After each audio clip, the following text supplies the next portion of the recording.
नमस्कार, मैं दुर्गेंद्र चौहान।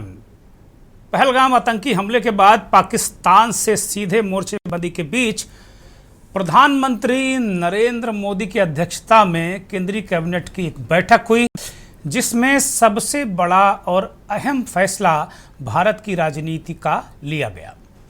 केंद्र सरकार ने जनगणना के साथ ही जातिगत जनगणना भी कराने का निर्णय लिया और इसका ऐलान भी कर दिया। जातिगत जनगणना को लेकर लगातार विपक्ष और खास तौर पर कांग्रेस सरकार पर हमलावर थी और ये लोकसभा चुनाव से पहले से ही सरकार पर कांग्रेस पार्टी और विपक्ष जो सामाजिक न्याय की राजनीति करती हैं वो पार्टियां दबाव बना रही थी। भारतीय जनता पार्टी और सरकार इस सवाल पर बचाव की मुद्रा में रहती थी, जिससे जातियों की राजनीति में भारतीय जनता पार्टी कहीं ना कहीं पिछड़ रही थी।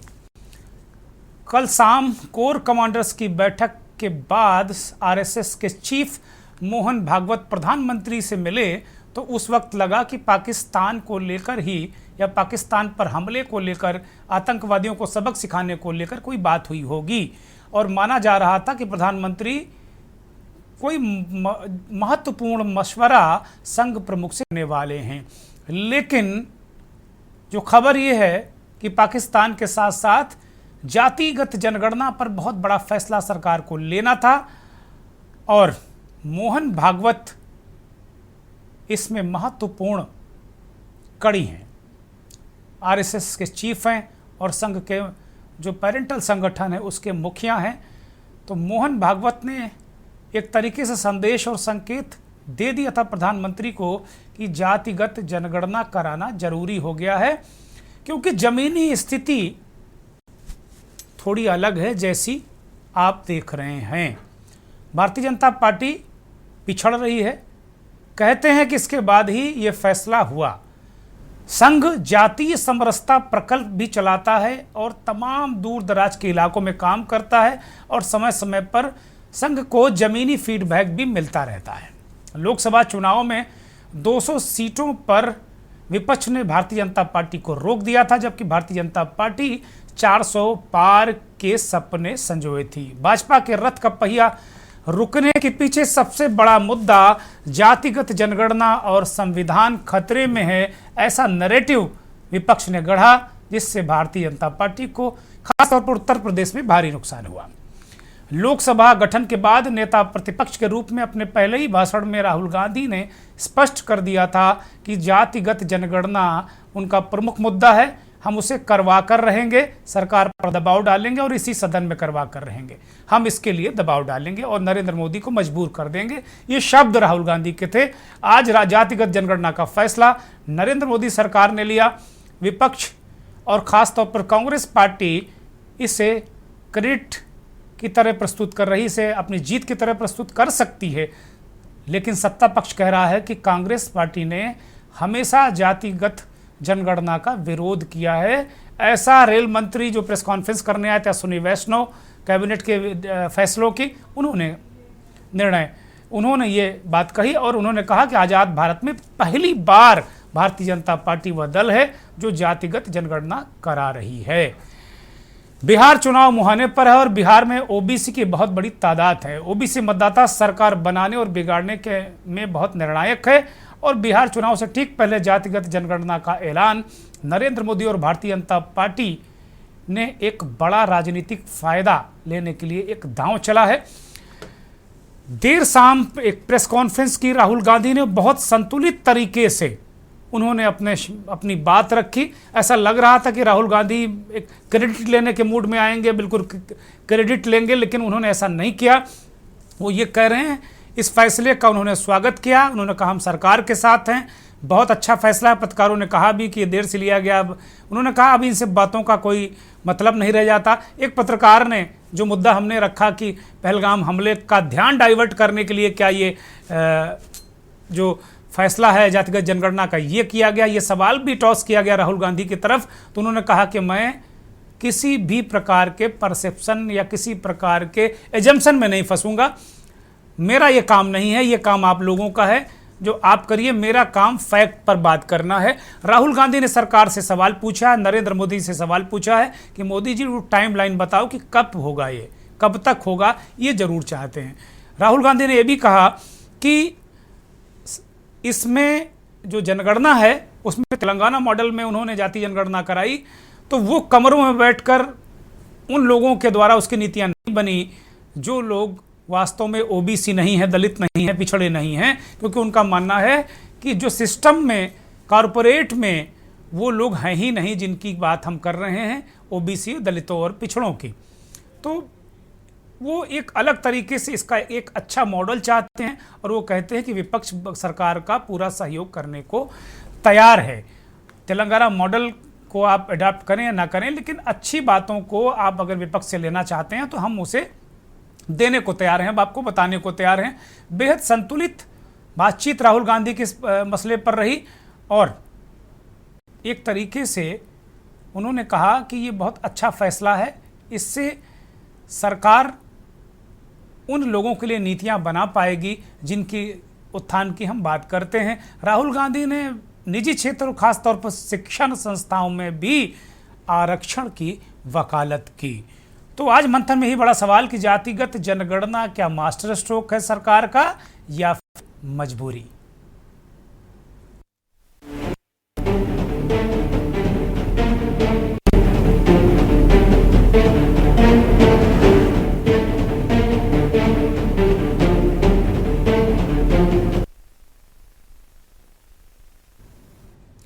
पिछले अभी जो सदन खत्म हुआ है, राज्यसभा का सत्र, जो सदन का सत्र खत्म हुआ उसमें राज्यसभा में मल्लिकार्जुन खड़गे ने अपनी दृढ़ता ये दिखाई थी कि वो जातिगत जनगणना को करा कर रहेंगे। काफ़ी हल्ला गुल्ला भी मचा था। वो पूछा था भाई आप जातिगत जनगणना कब कराओगे, सरकार से सवाल किया था। राहुल गांधी ने भी लोकसभा में सवाल किया था और कहा था, वो तो बहुत खम ठोक कर कह रहे थे कि हम इसे करा कर रहेंगे, करवा कर रहेंगे, मजबूर कर देंगे, बात कही थी राहुल गांधी ने। तो मल्लिकार्जुन खड़गे का वो बयान पुराना और अश्विनी वैष्णव जिन्होंने आज प्रेस कॉन्फ्रेंस की, उनको सुनते हैं। जी, हमारे देश में हर 10 साल पर होने वाली जनगणना 1881 में शुरू की गई थी। तमाम आपात हालत, युद्ध और दूसरे संकट आए, लेकिन ये काम जारी रहा।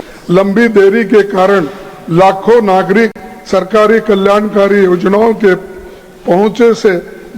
पहुंच से बाहर हो चुके हैं। नीति निर्माताओं के पास आम फैसला लेने के लिए जरूरी और भरोसेमंद डाटा नहीं है। लेटेस्ट और सटीक जानकारी के बिना आप कोई नया काम ठीक से नहीं कर सकते।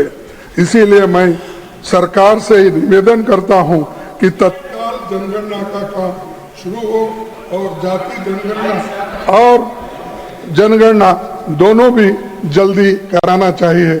मैं आपसे निवेदन करता हूं। निश्चित करते हुए कि हमारा सामाजिक ताना बाना राजनीति के दबाव में न आए, जातियों की गणना एक सर्वे के स्थान पर मूल जनगणना में ही सम्मिलित होनी चाहिए।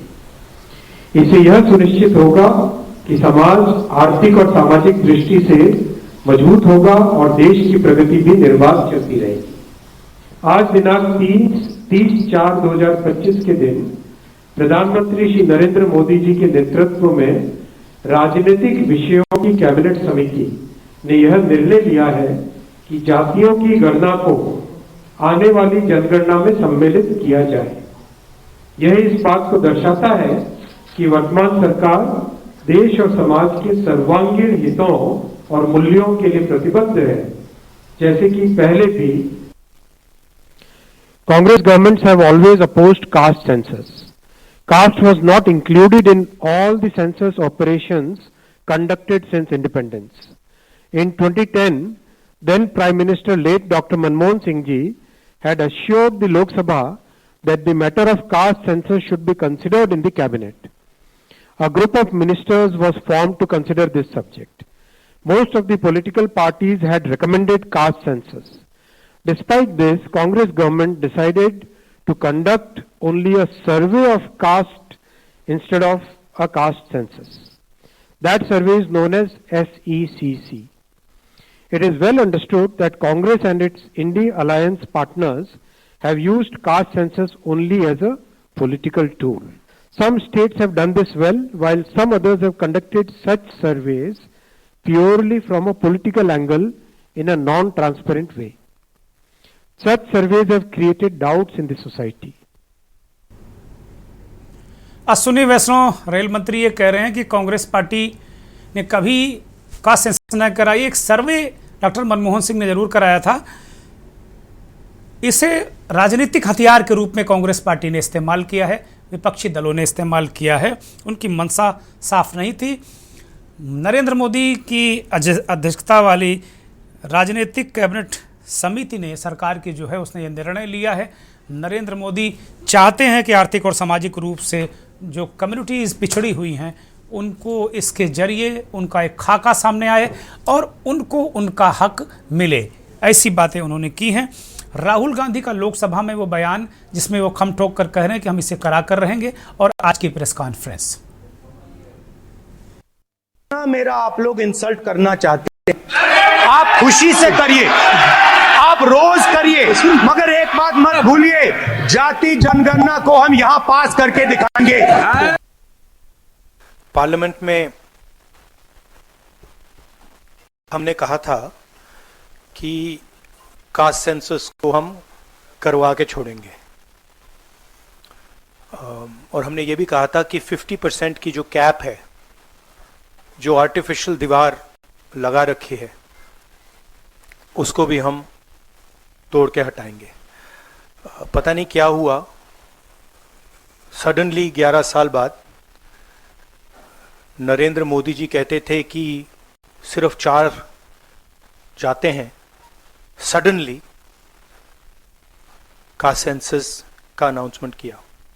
हम इसको सपोर्ट करते हैं, पूरी तरह सपोर्ट करते हैं, मगर हम टाइमलाइन चाहते हैं। हम जानना चाहते हैं ये कब तक होगा, और ये एक पहला कदम है। तेलंगाना एक मॉडल बना है कास्ट सेंसस के लिए, और वो ब्लूप्रिंट बन सकती है। और कास्ट सेंसस को डिजाइन करने में हमारा पूरा सरकार को ऑफर है, पूरा समर्थन है कि हम डिजाइन करेंगे, क्योंकि डिजाइन बहुत जरूरी है। क्योंकि 2 एग्जाम्पल्स हैं, एक बिहार का डिजाइन है, दूसरा तेलंगाना का डिजाइन है, उसमें जमीन आसमान का फर्क है। और मैं दोहराना चाहता हूं कि कास्ट सेंसस पहला कदम है। हमारा जो विजन है, एक बिल्कुल नया डेवलपमेंट का, विकास का पैराडाइम हम कास्ट सेंसस के माध्यम से लाना चाहते हैं। सिर्फ रिजर्वेशंस नहीं, मगर हम सेंट्रल सवाल पूछ रहे हैं कि चाहे ओबीसीज हों, दलित्स हों, आदिवासी हों, उनकी देश में कितनी भागीदारी है। कास्ट सेंसस से एक प्रकार से पता लगेगा, बट कास्ट सेंसस से आगे जाना है। हमारे इंस्टीट्यूशंस में, संस्थाओं में इनकी कहां कहां पार्टिसिपेशन है, पावर स्ट्रक्चर जो है उधर कितनी पार्टिसिपेशन है, ये नेक्स्ट स्टेप है। और हम चाहते हैं कि इस डायरेक्शन में कास्ट सेंसस जाए।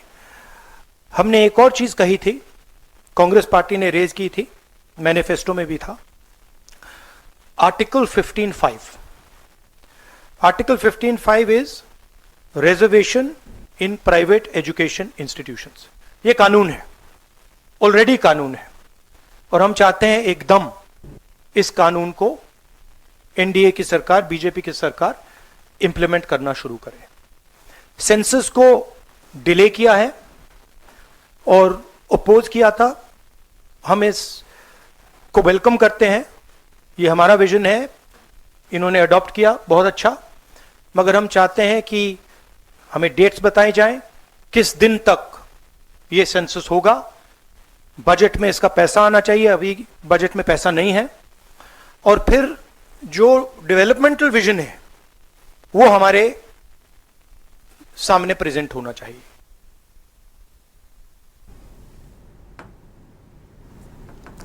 तो राहुल गांधी ने बहुत सारे सवाल पूछे हैं, और वो कह रहे हैं कि भाई ये एक पहला कदम है, बहुत सारे कदम हैं, इसका डिज़ाइन हम चाहते हैं कि हम सब मिलकर उसको डिज़ाइन तैयार करें और इसके एसी कमरे में इसका डिजाइन ना तैयार हो। शिक्षण संस्थाओं में, जो कि आर्टिकल 55 में, संविधान के आर्टिकल अनुच्छेद 55 में ये व्यवस्था है कि शिक्षण संस्थाओं में, जो निजी शिक्षण संस्थाएं हैं, उनमें भी रिजर्वेशन, तो वो भी अब वो सुनिश्चित कराना चाहते हैं। और इस बात को लेकर राहुल गांधी ने बहुत मजबूती के साथ में ये बातें कही हैं। बहुत दिनों से ये विपक्ष का ये मुद्दा था, सरकार ने इसे डाइल्यूट किया है आज, या यूँ कहें कि वो बात जो विपक्ष की मांग थी उसको मान ली है। और एक और अभी हमारे साथी एक जानकारी दे रहे थे कि एक देश एक चुनाव जब तक पूरी एक्सरे देश का नहीं हो जाता तब तक ये भी संभव नहीं है, तो इसको इस एंगल से भी देखा जा सकता है। हमारे साथ देवेंद्र प्रमुख भारतीय जनता पार्टी के नेता जुड़ गए हैं, डीपी यादव समाजवादी पार्टी के प्रवक्ता जुड़ गए हैं, इस देश के जाने माने वरिष्ठ पत्रकार संपादक अजय शुक्ल हमें ज्वाइन कर चुके हैं, हयात उमर बहुत ही वरिष्ठ पत्रकार विश्लेषक हमारे साथ उत्तर प्रदेश की राजधानी लखनऊ से जुड़े हुए हैं, संजीव कौशिक पॉलिटिकल एनालिस्ट के रूप में हमारे साथ लगातार जुड़े हुए हैं, कुछ और मेहमान हमारे साथ अभी जुड़ेंगे। डीपी यादव, जो मुद्दा लेकर आप लोग लगातार, आपका मोर्चा, इंडिया गठबंधन, आपके नेता लगातार सरकार को घेर रहे थे, वो सरकार ने इस मुद्दे का ही खात्मा कर दिया और वो मांग जो आप लोग लगातार कर रहे थे उसको मान लिया। सरकार की तरफ से मंत्री जी ने कहा कि कांग्रेस पार्टी और जितनी सामाजिक न्याय के दल हैं वो इसे राजनीतिक हथियार के रूप में इस्तेमाल कर रहे थे, उनकी मंशा साफ नहीं है। डीपी यादव जी। दुर्गेन जी नमस्कार, जय संविधान, जय लोकतंत्र। दुर्गेन जी, आज एक सामाजिक न्याय की रास्ते में एक अच्छी पहल हुई है और केंद्र में जो भारतीय जनता पार्टी की सरकार है उसने जातिगत जनगणना का जो रास्ता साफ किया है, निश्चित रूप से हम समाजवादियों के लिए और जो सामाजिक न्याय में विश्वास करते हैं उनके लिए खुशी का दिन है। और सरकार से हम ये मांग भी करते हैं कि जल्द से जल्द इस जनगणना की प्रक्रिया को शुरू करें, क्योंकि जनगणना 2021 में हो जानी चाहिए थी। ऑलरेडी 4 साल की देरी हो चुकी है। जो सामान्य जनगणना है उसमें 4 साल की देरी हुई। सरकार बहुत सी बयानबाजी कर रही थी, बहुत से बहाने कर रही थी, लेकिन सरकार देर आई दुरुस्त आई और जनगणना के साथ साथ जातिगत जनगणना के लिए भी सरकार तैयार हुई है। देखिए दुर्गेन जी, होता क्या है कि जब तक आपके पास एक मुकम्मल और सटीक जानकारी नहीं है, आप संसाधनों का समान वितरण नहीं कर सकते हैं। और मैं कई बार कहता हूं, मान्यवर कांशीराम जी का जो सभाओं में जाते थे, एक जो है उनका एक जो है बयान रहता था कि ये जो कलम है जिसपे जो है 85% वालों के ऊपर 15% के लोग कब्जा जमाए बैठे हैं, निश्चित रूप से अब ये कलम उल्टी होने का समय भी आ चुका है। अब 85% वाले ऊपर होंगे और जो संसाधन है उसमें 85% वालों का हक का समय अब आ चुका है। और सामाजिक न्याय की दिशा में एक अच्छा कदम है ये। देखिए, जब तक सामाजिक, आर्थिक और राजनीतिक रूप से जो गैर बराबरी है वो समाप्त नहीं है, पूरी देश का विकास नहीं हो सकता है। क्योंकि सामाजिक, आर्थिक और राजनीतिक गैर बराबरी से बड़ी समस्या सदियों से न पहले इस देश में कभी थी और आज भी नहीं है। तो जातिगत जनगणना से एक मुकम्मल और प्रामाणिक तस्वीर सामने आएगी और जो भी जातियां पिछड़ी हैं आर्थिक रूप से, सामाजिक रूप से, राजनीतिक रूप से, उनको कहीं ना कहीं आगे हक, हुकूक और अधिकार मिलेगा। देखिए, तमाम आंकड़े आते हैं, चाहे वो राष्ट्रपति सचिवालय में हो या केंद्रीय सचिवालय में हो या अन्य इंस्टीट्यूशंस में हो।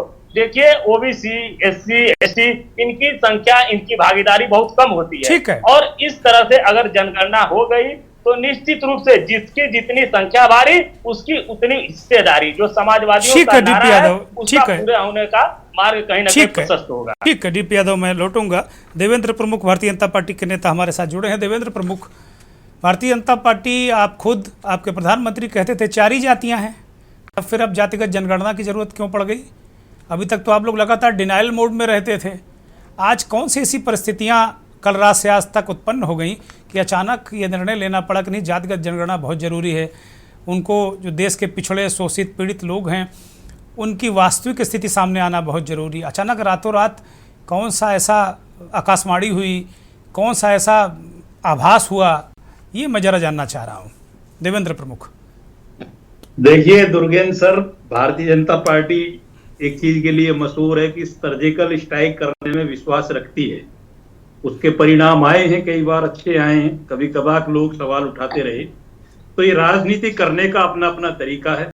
मैं एक चीज आज मुझे बहुत खुशी हो रही है, डीपी यादव जी अच्छे मित्र हैं, बड़े कठिन आवाज वाले हैं, हमारी तरह बड़ा गला मजबूत है उनका, बड़े अच्छे बोलते हैं। आज जिस तरीके से शांति प्रिय तरीके से उन्होंने गुणगान किया है, ओबीसी की भी बात की है, SC/ST की भी बात की है। लंबे समय तक आप भी जो उत्तर प्रदेश में सरकार में आप मुख्यमंत्री रहे हैं, लंबे 70 वर्षों से कांग्रेस भी रही है, और अलग अलग पार्टी सारे मांगने वाले लोग जितने भी आज कटोरा लेकर ये भीख मांग रहे थे, ओबीसी, SC/ST, पिछड़ा, दलित, इन सब की हिस्सेदारी भारतीय जनता पार्टी से कहीं ज्यादा रही है।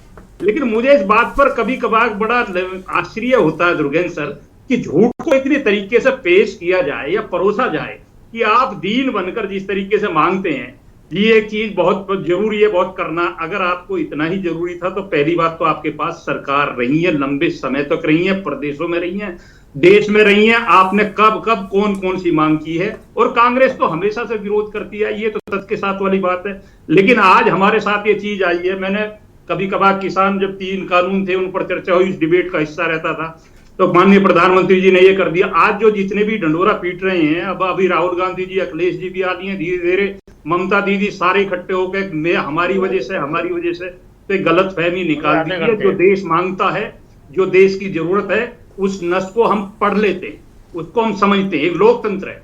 कभी कभार माननीय प्रधानमंत्री जी कहते हैं सही बात में मुझे 10 बार पीछे हटना पड़ेगा, कोई दिक्कत नहीं है, गलत बात में मैं एक कदम नहीं हटूंगा। अगर उन्हें लगा कि आज देश चाहता है, कि लोग चाहते हैं, आज ओबीसी के हितैषी आगे, SC/ST के हितैषी आगे, बाबा साहब को मानने वाले आगे, बाबा साहब के अनुयायी आगे, जो बाबा साहब के साथ 70 वर्षों में हुआ। एक ट्वीट पढ़ लीजिए, मायावती जी ने भी किया है, जो ये पाकिस्तान वाली घटना हुई है इस पर, और एक अखिलेश जी की भी चर्चा हो रही है। वो चर्चा दुर्गेंद्र सर, वो पाकिस्तान के लोकसभा में और विधानसभाओं के चर्चा बैठकर की रहे हैं, वहां के सांसद कह रहे हैं कि वहां के नेता ही जो है उस तरीके का, वो तो वही गलत बता रहे हैं मोदी जी को। तो ये जो मानसिकता है ना आपकी, ये जातीयवादी की नहीं है। ये जो आप वेल्टिनेटर पे हैं आप लोग, सारी पार्टियां भारतीय जनता पार्टी के सामने, उससे आप होकर, आप ऑक्सीजन सपोर्टेड होकर कहीं ना कहीं वार्ड की व्यवस्था कर रहे हैं। आइए, स्वागत है, लोकतंत्र है। लेकिन इस तरह की बयान गर्तीबाजी जो है, बयानबाजी कर रहे हैं बार बार, उसमें कोई तथ्य नहीं है कि ये हमारा नियम है, हमारा तरीका, हमारा काम का। आज 21 प्रदेशों में हमें 22वें की तैयारी है, हो सके कल तक 25 में पहुंचे, या हम 2 महीने में कुछ और स्थिति हो। जैसा देश चाहेगा वैसा हमारा काम है, उसे हम करेंगे। ये कोई छोड़ दें कि हमने दबाव में किया है, किसी के सिखाने पर किया। हमारा विश्लेषण हुआ, आप कहिए RSS का नाम लीजिए, किसी के, अरे सबकी अपनी अपनी एजेंसियां हैं। भारतीय जनता पार्टी की तो सरकार है, और प्राइवेट एजेंसी हमसे बड़ी किसकी है? 18 करोड़ दुर्गेंद्र सर हमारे कार्यकर्ता ऑन रिकॉर्ड हैं। और उसके बाद अगर RSS जोड़ दोगे तो फिर कुल देश का कौन सा असली प्राइवेट एजेंसी वही है RSS, जिसके जो ताजश्री वो कल गए थे मिलने प्रधानमंत्री जी से, वही बता के आए हैं कि लुटिया डूब जाएगी, घोषणा कर दो। एक ब्रेक पर जाना है मुझे, मैं एक ब्रेक ले रहा हूं।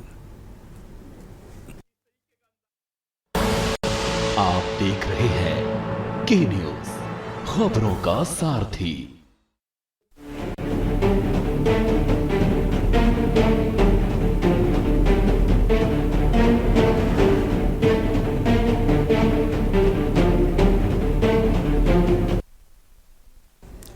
जातिगत जनगणना मास्टर स्ट्रोक प्रधानमंत्री का यह मजबूरी, इसी पर आज हम बहस कर रहे हैं, चर्चा कर रहे हैं। हमारे साथ पहले जुड़ा हुआ है देश के जाने माने वरिष्ठ पत्रकार विश्लेषक अजय शुक्ल की तरफ रुख करेंगे।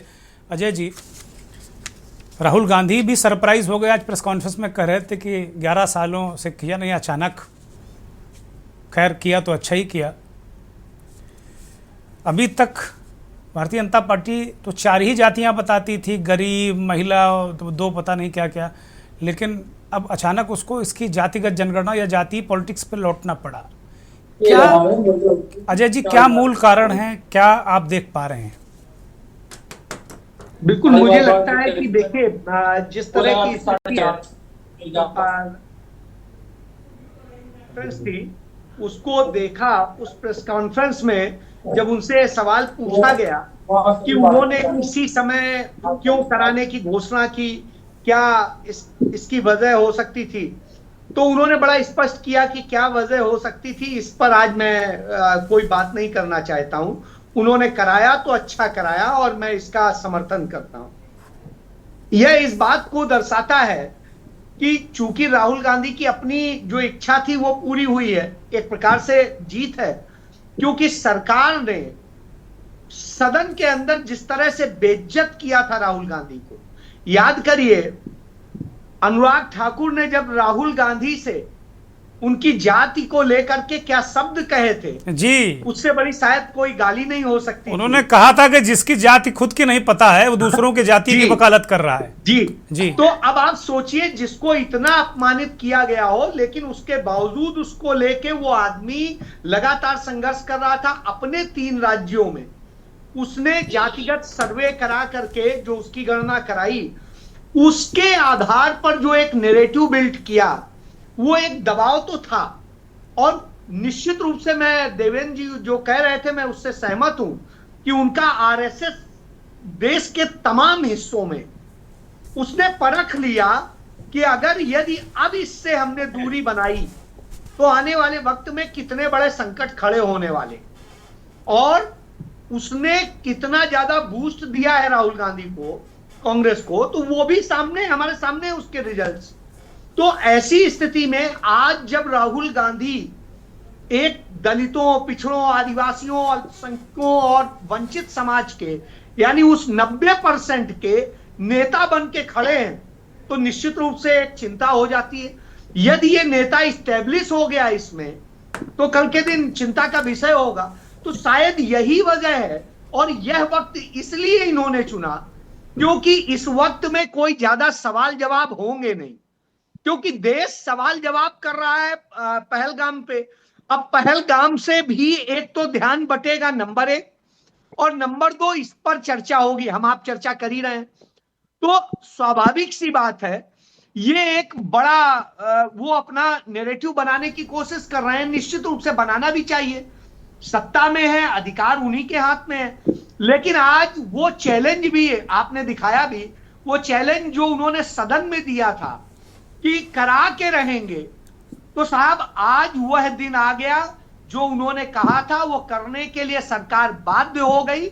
यह अपने आप में जीत है। बाकी क्योंकि भाजपा के लोग क्या कह रहे थे उस वक्त कि राहुल गांधी तो जातिगत संघर्ष कराना चाहते हैं, जात को पूरा लड़ाना चाहते हैं, और न जाने क्या क्या लांछन लगाए जा रहे थे जब राहुल गांधी जातिगत जनगणना की बात करते थे। अभी पहलगाम अटैक को भी जोड़ा गया, पहलगाम अटैक को भी अजय जोड़ा गया कि उन्होंने जाति नहीं पूछी थी, उन्होंने धर्म पूछा था। जी, पहलगाम अटैक में यही हुआ। मैं खत्म कर रहा हूं कि ये करके निश्चित रूप से एक बड़ी जीत हासिल की है, और ये एक अपने आप में वो नैरेटिव बिल्ड होने में अलग से बिल्ड करने की जरूरत नहीं है। ये सरकार जो कराना नहीं चाह रही थी, कराने को मजबूर हुई, और उसका कारण एकमात्र है, वो राहुल गांधी का अडिग होना है। जी, बड़ी महत्वपूर्ण बात अजय जी ने रखी कि एक तो ये वक्त ऐसा है कि कोई बात नहीं कर पाएगा, और इस प्रेस कॉन्फ्रेंस के बाद राहुल गांधी ने कहा कि जातिगत जनगणना से भी ज़्यादा महत्वपूर्ण मुद्दा देश का है। और उन्होंने भी पहलगाम पर भी बात की कि आज मैं कानपुर गया था, वहाँ वो परिवार से मिला जिसके बच्चे को मार दिया गया, कोल्ड ब्लडेड मर्डर, सीधे सीधे। तो उन्होंने एक बात और कही है कि भाई सारे परिवार इस बात को मेरे माध्यम से प्रधानमंत्री को उन्होंने कहा कि आप संदेश दे दीजिएगा, तो मैं संदेश आज दे रहा हूँ।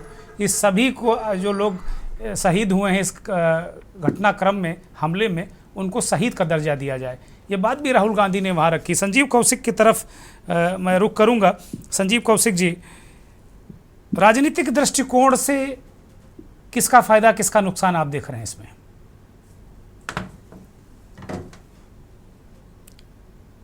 संजीव कौशिक, अनम्यूट करिए।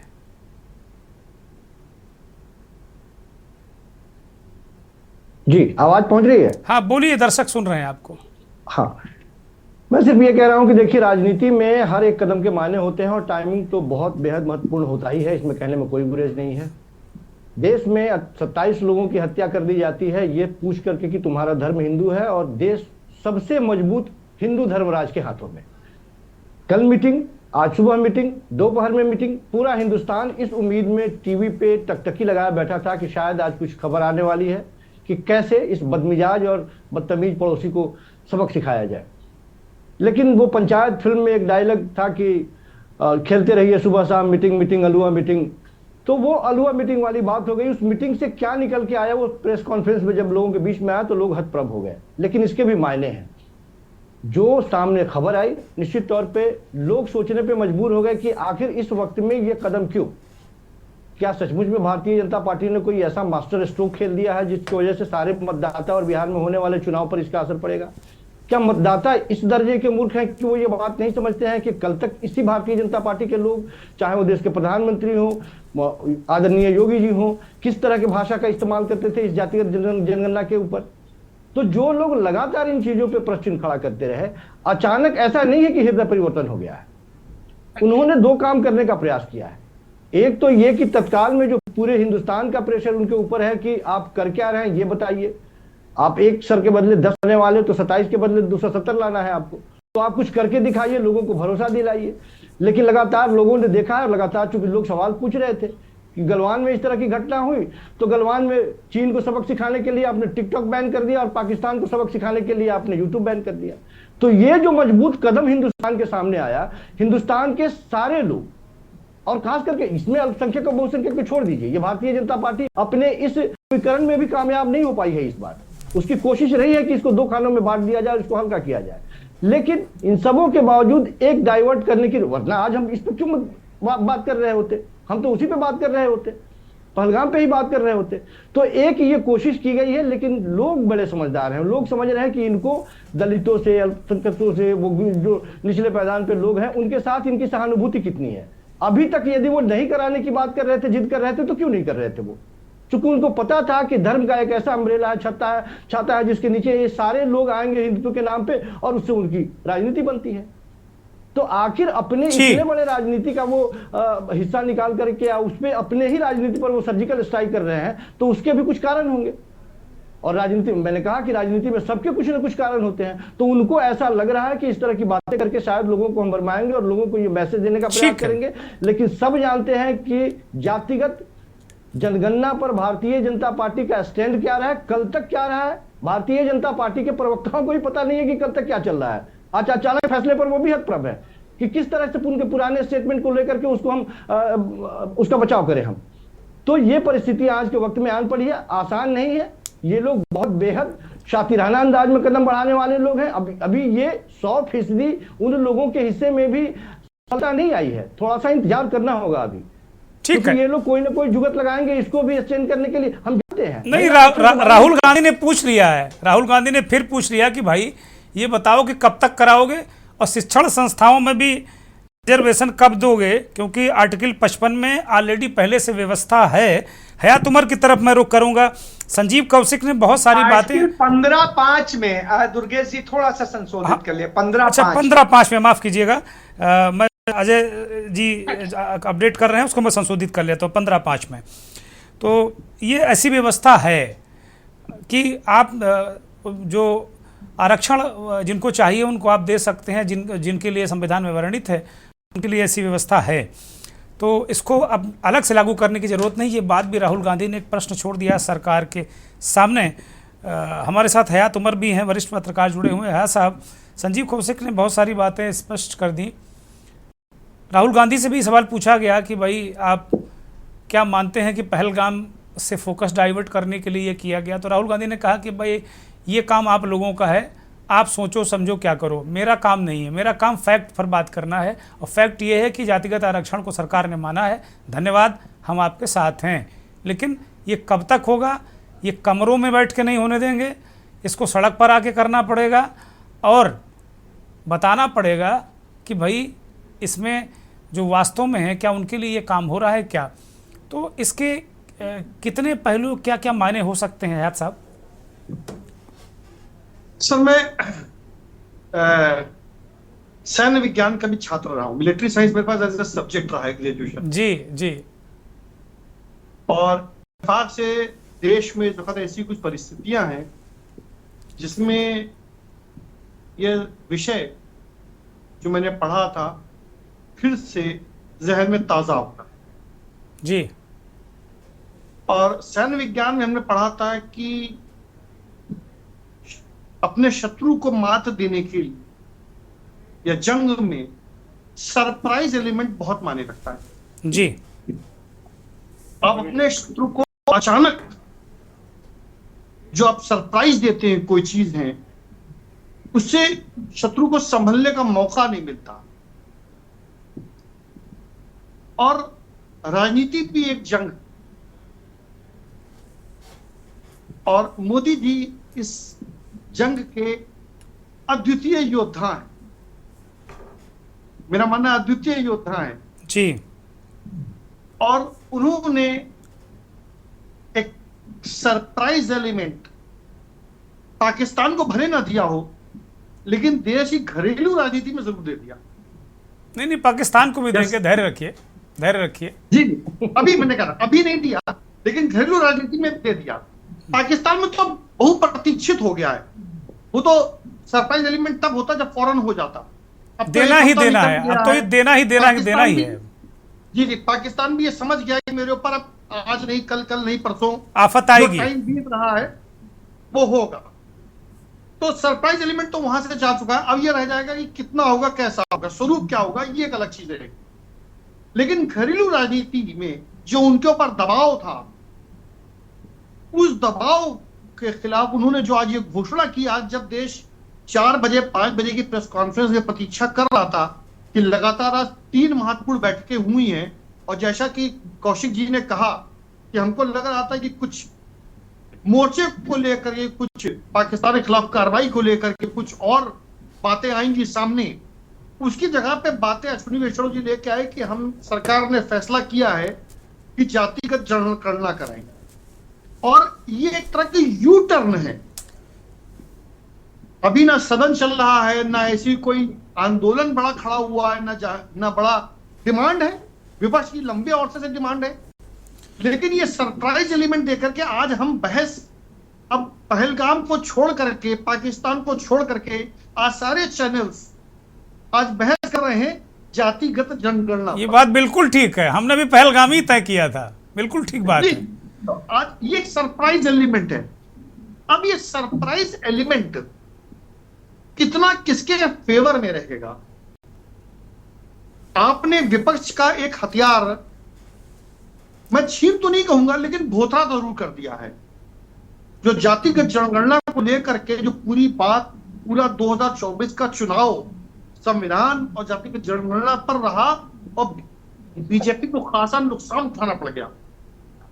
तो वो उस नुकसान की भरपाई मुझे लगता है काफी कुछ हो जाए। कितनी होगी ये नहीं पता। विपक्ष की जीत इस मायने में है कि विपक्ष ये कह सकता है, दावा कर सकता है कि साहब हमने लगातार इस मुद्दे को उठाया, इस मुद्दे को आंदोलन किया, सदन में उठाया, सड़क पे उठाया, राहुल गांधी जी ने भी उठाया, अखिलेश यादव जी ने भी उठाया, पीडीए का गठन किया। तो ये पीडीए की, राहुल गांधी की लाल किताब की, उस संविधान की, उनकी पदयात्रा की एक जीत मानी जा सकती है जब तक। लेकिन इसमें मैं इन सबसे अलग, हार जीत नफे नुकसान से अलग, मैं भारतीय राजनीति में एक बड़ा बदलाव होता देख रहा हूं जी। और ये जो बड़ा बदलाव है, जो प्रोडिजिम शिफ्ट है, वो ये हो रहा है, इसे मैं टेक्टोनिक शिफ्ट कहूंगा, बल्कि मतलब एक तरह से पूरा अंतर महाद्वीपीय शिफ्ट हो रहा है, टेक्टोनिक शिफ्ट हो रहा है जी।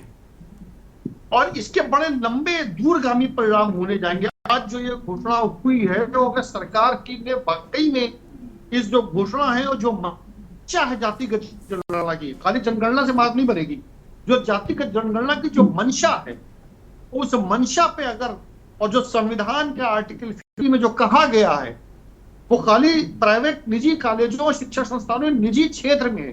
दरअसल सही है, उसमें निजी क्षेत्र है, यानी कि शिक्षण संस्थाओं के अलावा जो हमारे पब्लिक लिमिटेड, यानी जो सरकार के पैसे से या सार्वजनिक पैसे से, सार्वजनिक पूंजी से चलने वाले संस्थान है, चाहे फैक्ट्रियां हो, चाहे वो इंस्टीट्यूशन हो, कुछ भी हो, उनमें आरक्षण को लागू करना, उसका वो अंतिम परिणति है। अगर ये होता तो राजनीति में एक अलग तरह का बिल्कुल एक आपको देश में चौहान लिखेगा। जो राजनीति में सवर्णों का दबदबा आजादी से लेकर अब तक 75 साल में रहा है, वो दबदबा अब खत्म होने को है।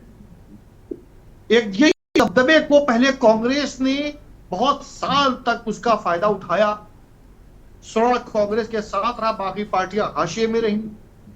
फिर जब पिछड़े की राजनीति से कांग्रेस का किला डरका ढहा और वो स्वर्ण जातियां गोलबंद हुई जाकर के भाजपा के साथ, तो ही भाजपा को उतना फायदा नहीं मिला। जब पिछड़ी जातियां भाजपा के साथ गई तो जो जमीन क्षेत्रीय दलों ने अपनी जातिगत राजनीति से कांग्रेस से खींची थी और भाजपा में गई थी, वो आज वापस शायद जो छटपटाहट राहुल जी की है वो यही उस जमीन को वापस लेने की है। वही कवायद भाजपा की है कि हमारे पास जो जमीन आई है उसको बचाए रखा जाए, हमारी तारबंदी बेड़बंदी मजबूत रहे, वो हमारे पास आ गई, वापस न जाने पाए। और वही छटपटाहट क्षेत्रीय दलों में है कि वो स्वर्ण अभी तक हाशिए पे मैं देखूंगा अगले 10 सालों में स्वर्ण को कोई नहीं पूछ रहा है कि तुम क्या चाह रहे हो। वो एक तरह से भाजपा का, तो मैं मानता हूं फिलहाल आज की राजनीति में भाजपा का बंधुआ है। जिस तरह से मुसलमान कुछ दलों का बंधुआ है, तो वैसे स्वर्ण भी कुछ का भाजपा का बंधुआ हो गया है। लड़ाई पिछड़े और अति पिछड़े और दलित वोटों की है, उसमें कौन आदमी कितनी बाजी मान लेगा। मैं दलित का ओबीसी का कितना बड़ा हमदर्द हूं, इस पर पूरी लड़ाई होगी और ये भारतीय राजनीति में बहुत बड़ा बदलाव लाने वाला। ठीक है हयात साहब, मैं लौटूंगा। मुन्ना खान कांग्रेस के नेता हमारे साथ लगातार जुड़े हुए हैं। मुन्ना खान, स्वागत है आपका। सबसे बड़ा सवाल यही है कि आज मंत्री जी ने कहा कि भाई कांग्रेस पार्टी ने इसे राजनीतिक हथियार के रूप में इस्तेमाल किया। इतने दिन तो उनकी सरकार रही, कुछ किया धरा नहीं। भारतीय जनता पार्टी देश की पहला ऐसा दल और सरकार है जो वास्तव में सच्चे मन से शोषित, पीड़ित, दलित, जो लोग ओबीसी, इनके जो वास्तविक स्थितियाँ, इनकी आर्थिक सामाजिक स्थितियाँ, उस पर वो जातिगत सर्वे या जातिगत जनगणना वो करने जा रही, जो मुख्य जनगणना के साथ ही में होगी। तो आप लोगों के लिए तो राजनीतिक मुद्दा है सीधे सीधे। अनम्यूट करिए मुन्ना खान।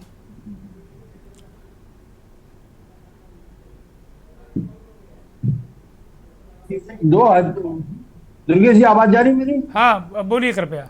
हाँ, मैं कह रहा हूँ कि 2011 में कांग्रेस पार्टी के द्वारा जनगणना कराई गई थी। अगर ये सरकार की मंशा और नियत साफ होती तो मैं समझता हूँ 2004 के बाद 2014 के बाद इसे डिस्प्ले किया जा सकता था। लेकिन सरकार की मंशा और सरकार की नीति और नीयत के सवाल इसलिए निशान लग रहा है क्योंकि बार बार जिस मुद्दे को, जाति जनगणना के बारे में राहुल गांधी जी आवाज उठाते हैं, पता नहीं हमारे राष्ट्रीय नेता राहुल गांधी जी को क्या क्या नहीं कहा गया, ऐसे अब शब्दों का इस्तेमाल किया गया अनुराग ठाकुर के द्वारा कि जिसकी जाति का पता नहीं वो जाति की बात कर रहे। तो सवाल ये है कि आज कहीं ना कहीं विपक्ष के आवाज को कहीं ना कहीं सहमति सरकार ने दी है और ये माना है कि वाकई देश में जाति जनगणना होना चाहिए।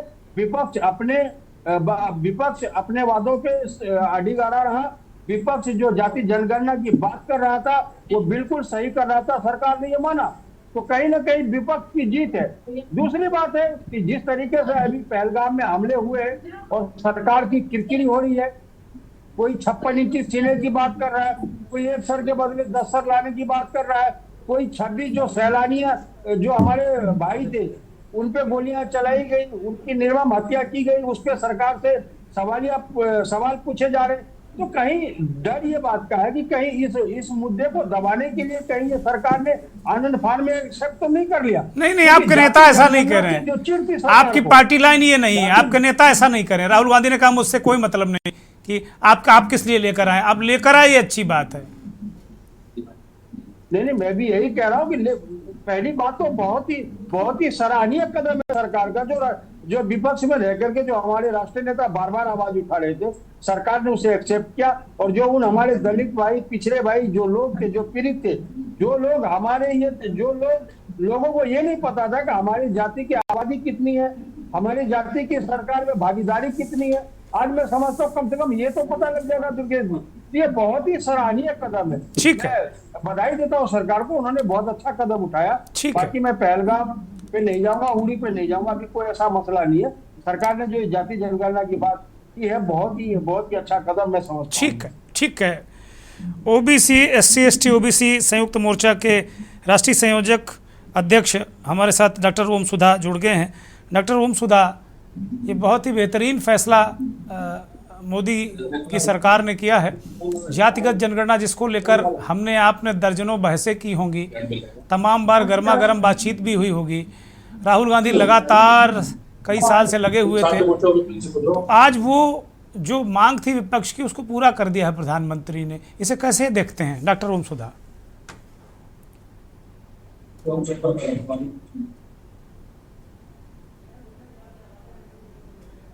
अनम्यूट करिए जी। सबसे पहले तो मैं देश के प्रधानमंत्री आदरणीय नरेंद्र मोदी जी का आपके चैनल के माध्यम से धन्यवाद करता हूं कि उन्होंने यह ऐतिहासिक फैसला किया। साथ ही साथ नेता विपक्ष राहुल गांधी, अखिलेश प्रसाद यादव, तेजस्वी यादव और साथ ही साथ मैं याद आज उनको भी करता हूं, रामविलास पासवान, शरद यादव जैसे तमाम लोग जिन्होंने इस पूरी, लालू प्रसाद यादव जिन्होंने इस पूरी लड़ाई को जिंदा रखा, इस पूरी लड़ाई को छेड़ा और आज यहाँ तक पहुंचा कि भारतीय जनता पार्टी को जो है यह फैसला लेना पड़ा।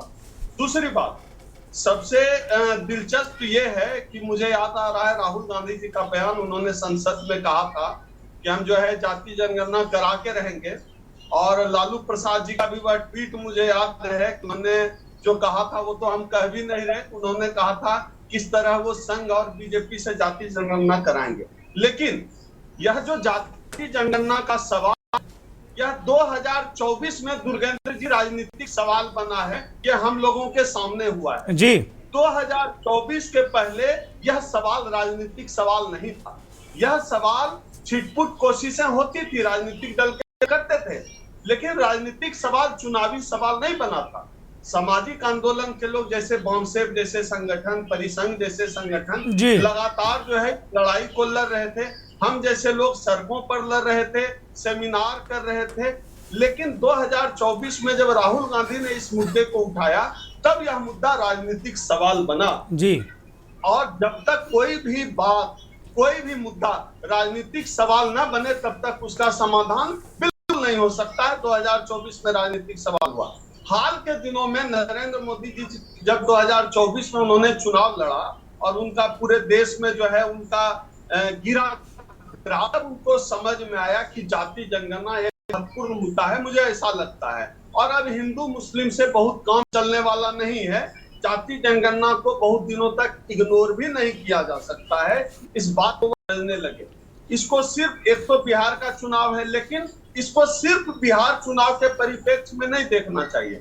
नरेंद्र मोदी लंबी दूरी के जो है रेस का घोड़ा है। नरेंद्र मोदी को पता है कि आने वाली राजनीति जो है दलित पिछड़ा सेंटर्ड राजनीति होने वाली है, उसकी तैयारी है उनकी। यानी विपक्ष जहां जहां जो है दांव खेलने की कोशिश करेगा वहां वहां जो है नरेंद्र मोदी जो है उस घोड़े को भी अपना घोड़ा बनाने की कोशिश करेंगे, क्योंकि उनकी राजनीतिक तैयारी बहुत अच्छी है। सवाल नीति का तो सवाल आ गया, लेकिन एक सवाल नियत का भी है, क्योंकि भारतीय जनता पार्टी अपने मूल चरित्र में ही जो है जाति जनगणना के खिलाफ है। अब देखिए कैसे दबित जुबान से जाति जनगणना पर बोल रहे हैं। अभी नीचे में घर आ रहा था तो भारतीय जनता पार्टी का कार्यकर्ता मिल गया, उसने कहा कि ये तो पैसे की बर्बादी है, लेकिन मोदी जी कर रहे हैं तो कुछ सोच समझ कर ही कर रहे होंगे। उनका माइंडसेट ये है जाति जनगणना के खिलाफ। अब बहुत मुश्किल होने वाली है भारतीय जनता पार्टी के लिए। योगी जी का जाति जनगणना के खिलाफ बयान, वीडियो वाला बयान आपने संभवतः दिखाया भी होगा, हम सब देख ही रहे हैं जी। हर जगह जाति जनगणना के खिलाफ भारतीय जनता पार्टी रही। लेकिन नरेंद्र मोदी जी को एक बार फिर धन्यवाद देता हूं कि वह इस ऐतिहासिक फैसले का हिस्सा बने।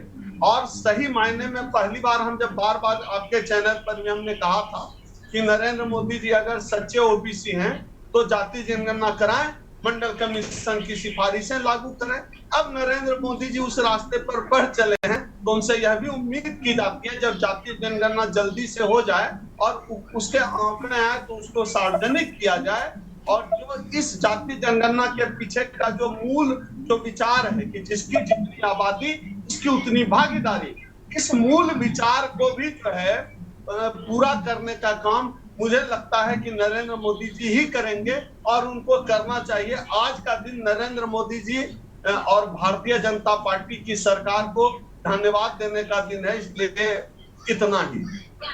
बहुत बहुत महत्वपूर्ण बात है डॉक्टर ओम सुधा, आपने तो बिल्कुल अद्भुत बातें कह दी।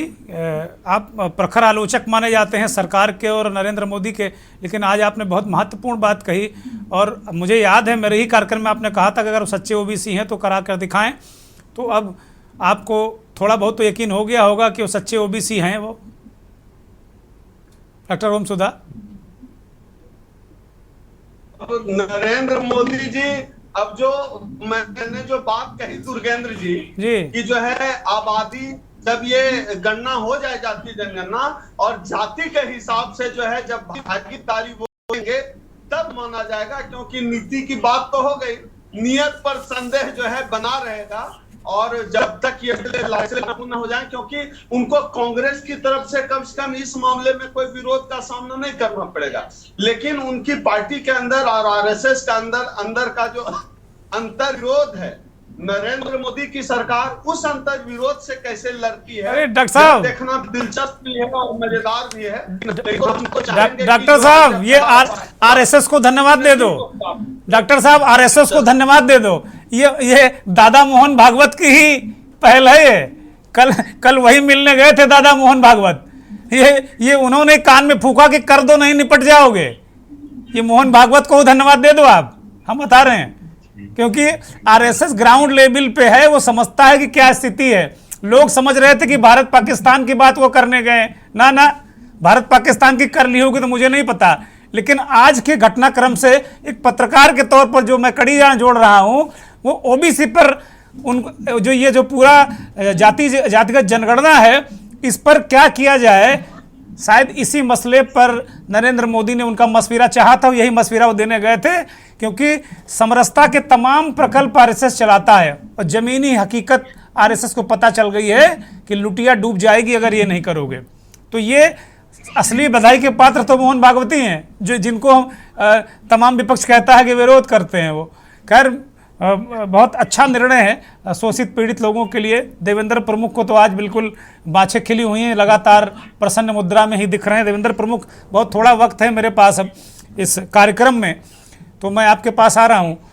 एक नियत का सवाल छोड़ दिया है डॉक्टर ओम सुधा ने। नीति तो आपकी अच्छी है, मोहर लगा दी उन्होंने कि भाई ओबीसी दलित और ओबीसी एसटी एससी मोर्चा के अध्यक्ष भी हैं वो, तो नियत को लेकर क्या कहेंगे? अनम्यूट करिए बहुत जल्दी। हम सुन नहीं पा रहे हैं, लग रहा आपका इंटरनेट भी ज्यादा ही खुश हो गया है। हाँ सर, अब मेरी आवाज मिली? हाँ बोलिए। दुर्गेंद्र सर, मैं ये कह रहा हूँ, इतना बड़ा पैनल, इतना अच्छा पैनल, इतनी बड़ी डिबेट और इतना बड़ा मुद्दा, पहले तो आपको धन्यवाद देना चाहता हूँ जी। और सबसे बढ़िया बात यह है कि मैं हयात सर को विशेष रूप से कि आज उनका पॉजिटिविटी जिस तरीके से उन्होंने की है एक पत्रकार की भूमिका में, और डॉक्टर ओम ने भी अपनी बात की है कि डॉक्टर साहब ने तो कहा है खुलकर, बाकी सबने अपनी अपनी बात रखी है। पर मैं ये कहता हूं, निष्कर्ष निकलता है कि आपको ये लोहा मानना पड़ेगा कि ये मोदी जी की दूरगामी सोच भी थी, राष्ट्रीय सोच भी थी। जो भारत चाहता है, जो भारत का नागरिक चाहता है, अगड़ा पिछड़ा गरीब सबकी जो हम बात करते हैं, अंत्योदय चौथी पंक्ति में खड़े व्यक्ति की बात करते हैं, उसी की बात भी आप ही कर रहे हो। कान पकड़ने की बात है, घुमाकर पकड़ लो या सीधा पकड़ लो। आपने जाति की बात की, ओबीसी की, एससी एसटी की। फिर मैं दोहराना चाहता हूं कि आप सबके पास लंबा समय था, लंबा अनुभव था, लेकिन हिम्मत नहीं थी। यही फर्क है आप में और मोदी जी में। आप कहते रहे 370 पैंतीस से हटा दिया, राम मंदिर बन गया, संविधान टूट जाएगा, देश टूट जाएगा, लेकिन हुआ। आज फिर मैं दोहराना चाहता हूं, पाकिस्तान पर भी कहीं ना कहीं से चर्चा हुई है। वो होगा जो आप सोच नहीं रहे, वो जवाब दिया जो आप सोच नहीं रहे। ठीक है, विपक्ष का काम भी है, ये चर्चा होनी भी चाहिए, लेकिन मैं कहता हूँ तथ्य Thank और you. नीति के साथ धन्यवाद। सरकार जो लोग चला रहे हैं, सरकार का जो हिस्सा है, धन्यवाद। वो विश्लेषण करना भी पड़ता है। धन्यवाद। सरकार की तरह से चलती है। धन्यवाद डीपी यादव छोटी सी टिप्पणी डीपी यादव। दुर्गेन जी, इस जो फैसले के पीछे का जो कारण है वो समझने की जरूरत है। 2024 के लोकसभा चुनाव है और पीडीए की एकजुटता का जो है कहीं ना कहीं इसमें जो महत्वपूर्ण भूमिका है। आदरणीय अखिलेश यादव जी ने जिस प्रकार से पीडीए को एकजुट करके 2024 के लोकसभा चुनाव में उत्तर प्रदेश में भारतीय जनता पार्टी को सबक सिखाया था, कहीं ना कहीं आज भारतीय जनता पार्टी घुटने के बल जो आई है जाति जनगणना को लेके, उसी का एक परिणाम है। धन्यवाद। भारतीय जनता धन्यवाद। मुन्ना खान एक अंतिम टिप्पणी, माफी के साथ मैं डीपी भाई रोक रहा हूं आपको, वक्त नहीं ज्यादा। मुन्ना खान 30 सेकंड जल्दी से।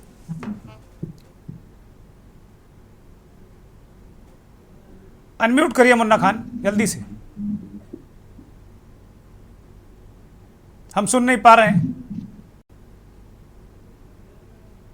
जी सर, आप दुर्गे से आवाज आ रही है? हाँ बोलिए बोलिए जल्दी से बोलिए। कह रहा हूँ कि देश को आवश्यकता थी जाति जनगणना की, और सरकार का ये कदम बहुत ही सराहनीय है। मैं धन्यवाद देता हूँ सरकार को, ये बहुत ही अच्छा कदम है। देखिए, जो अच्छा कदम है वो उसे सराहा जाएगा, लेकिन जो कदम गलत कदम है, जो कदम बंद कमरे के कदम है, उस पर तो सवालिया निशान लगेंगे और उस पर विपक्ष सवाल खड़ा करेगा। Thank you. लेकिन ये कदम बहुत ही अच्छा कदम है, मैं बधाई देता हूँ। धन्यवाद। धन्यवाद। हयात उमर साहब अंतिम टिप्पणी इस कार्यक्रम की। सर, मैं इसे मजबूरी में मारा गया मास्टर स्ट्रोक कहूंगा। तो आपने तो हमारी टैगलाइन छीन ली, आपने तो हमारी टैगलाइन ही छीन ली। मास्टर स्ट्रोक है। अब देखना ये होगा कि जनता इसका श्रेय राहुल गांधी को ज्यादा देती है, कि मोदी जी को ज्यादा देती है, अखिलेश यादव जी को ज्यादा देती है, या संघ को ज्यादा देती है, ये समय बताएगा। बहुत बहुत धन्यवाद, बहुत बहुत धन्यवाद देवेंद्र प्रमुख, बहुत धन्यवाद डीपी यादव, अजय शुक्ल, हयात उमर, संजीव कौशिक, डॉक्टर ओम सुधा और उन तमाम दर्शकों का जिन्होंने इस कार्यक्रम को सुना। अंतिम टिप्पणी में हयात उमर ने कहा कि भाई ये मजबूरी में मारा हुआ मास्टर स्ट्रोक है। हमारे कार्यक्रम का आज शीर्षक था मास्टर स्ट्रोक या मजबूरी। हयात ने दोनों को मिला दिया और कहा मजबूरी में मारा मास्टर स्ट्रोक है। अब फ़ायदा मोदी को होता है या राहुल गांधी को, ये देखना होगा। नमस्कार।